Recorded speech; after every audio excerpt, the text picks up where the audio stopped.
নমস্কার, বর্ণাস লেনে সবাইকে স্বাগত। আজকের রেসিপি আলু কচুর চিংড়ি। প্রথমে আলু আর কচুগুলোকে ভালো করে ধুয়ে ডুমো ডুমো করে কেটে নিতে হবে। তারপর চিংড়ি মাছগুলোকে ভালো করে পরিষ্কার করে নুন হলুদ মাখিয়ে ভেজে আলাদা করে তুলে রাখতে হবে। এরপর কড়াইতে তেল দিয়ে গোটা জিরে, শুকনো লঙ্কা, তেজপাতা, গোটা গরম মশলা দিয়ে আর আলু কচুগুলোকে দিয়ে ভালো করে ভাজতে হবে। যতক্ষণ আলু ভাজা হচ্ছে ততক্ষণ আরেকটি মিক্সিং জারে পেঁয়াজ, আদা, কাঁচা লঙ্কা, রসুন, গোটা গরম মশলা, টমেটো দিয়ে পেস্ট করে নিতে হবে।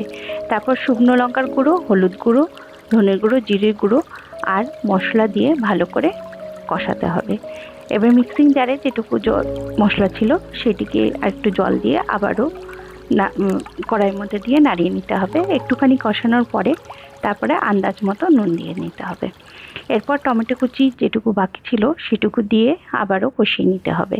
কষানোর একটুখানি তেল ছাড়ার পরে যতক্ষণ কষিয়ে গেছে তারপরে ভাজা চিংড়ি মাছগুলো দিয়ে দিতে হবে।